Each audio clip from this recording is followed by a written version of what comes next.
आंबा या पिकाची फळबाग लागवड मोठ्या प्रमाणावर होत असून उत्पादित आंब्याला बाजारपेठ, फळ पिकांचे निर्यातक्षम उत्पादन, विक्री व्यवस्थापन करणे या माध्यमातून शेतकऱ्यांना शाश्वत उपजीविकेचे साधन उपलब्ध करून देणे या हेतूने एक दिवसीय आंबा महोत्सवाचे आयोजन वर्धा जिल्हाधिकारी कार्यालयातील नियोजन सभागृहात करण्यात आले आहे। वर्धा जिल्ह्यात फळ पिकांखालील क्षेत्र वाढावे या उद्देशाने आंबा महोत्सवाचे आयोजन करण्यात आले आहे।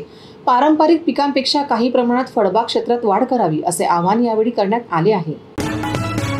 वर्धा जिल्ह्यामध्ये फळपिकाखालील क्षेत्र वाढावं या उद्देशाने कृषी विभागामार्फत आम्ही आज कार्यशाळा आयोजित केली होती।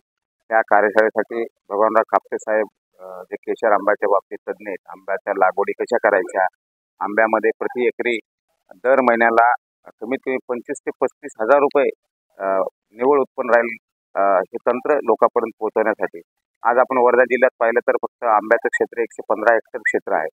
आम्ही कृषी विभागाच्या क्षेत्रीय कर्मचाऱ्यांमार्फत ज्या लोकांना आंबा लागवड करायची आहे अशा लोकांना आज आम्ही इथे बोलवलंय आणि आंबा लागवडीचं तंत्रज्ञान काय आहे आणि आंबा हे आपण शेतावरती लागवड करून त्याचं उत्पन्न सुद्धा आपण घेऊ शकतो ही संकल्पना म्हणजे आपण आंब्याचं झाड मागे जर बघितलं आपण प्रत्येकाच्या शेतात एखादा 2 झाड असायचे, फक्त आपण खाण्यापुरतंच वापरायचो, परंतु आंब्याचं सुद्धा आपण आपल्या शेतावरती आर्थिकदृष्ट्या उत्पन्न मिळवण्यासाठी लागवड करून सुद्धा आपण उत्पन्न घेऊ शकतो हाच उद्देश डोळ्यासमोर ठेवलेला आहे।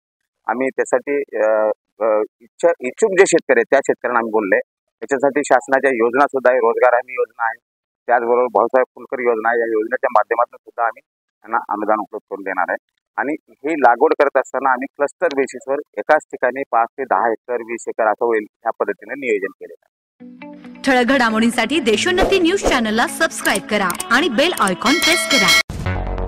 मुंबई, पुणे, नागपूर, मराठवाडा असो का विदर्भ, राजकीय, सामाजिक, शैक्षणिक क्षेत्र असो का क्रीडा, सर्वच घडामोडीचे विश्लेषण पाहायला विसरू नका।